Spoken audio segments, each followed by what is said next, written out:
If we summarize Game 3 in a single statistic, that would definitely be this. Giannis Antetokounmpo had 14 field goals in the restricted area and the entire Phoenix Suns team had 13. With their backs against the wall, Milwaukee went all out and now we have a series. What up everybody, my name is Stefan and this is Heat Check. Let's get into it.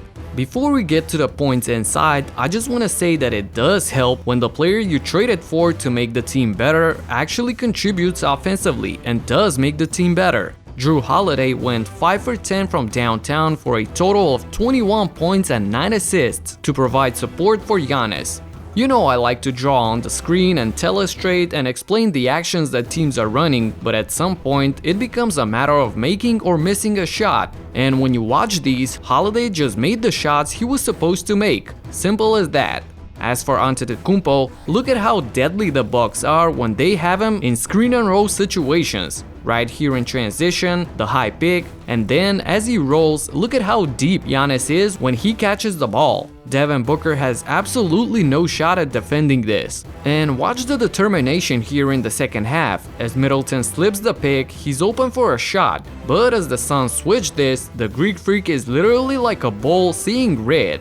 So he attacks the smaller bridges, the beautiful Euro step, and the finish. Similar to Game 2, the Bucks had 54 points in the paint, a lot of which were of course because of Giannis, who once again had a monster game of 41 points and 13 rebounds. The most interesting thing, however, was the fact that he went 13 out of 17 on free throws, looking good at the line. And speaking of free throws and fouls, NBA Twitter had a lot of fun when the league announced the referees for this game. For those of you that don't know, Chris Paul had an infamous record of 0-11 in games refereed by Scott Foster. That number is now 0-12 of course. And looking at the 5 fouls that DeAndre Ayton had and how he was out for a big portion of the game, allowing Milwaukee to punish them inside, the Suns fans have a reason to spread conspiracy theories, that's for sure. But since I don't like spending too much time discussing the calls, I'll transition into talking about the off game that Devin Booker had.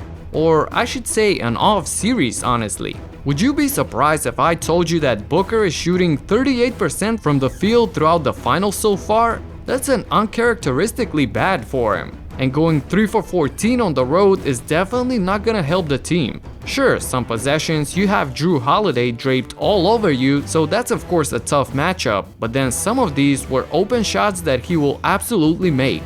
I do feel like despite the floor spacing that he opens up for Phoenix and the playmaking for himself and for others, Devin does need to have a big game shooting the ball. And the fact that he's way overdue for that makes me really excited for what could come in Game 4 for him. We could analyze the details for days, but the simple fact is that the Bucks won a game they needed to win, and you could tell just by the intensity of both teams who is trailing behind in the series. Game 4 will be an opportunity for the Suns to regroup and take a commanding 3-1 lead, while Milwaukee will look to tie it up and really make things interesting. What do you think will happen? Let me know in the comments. That's it for now. Subscribe and talk to you in the next one. Peace out.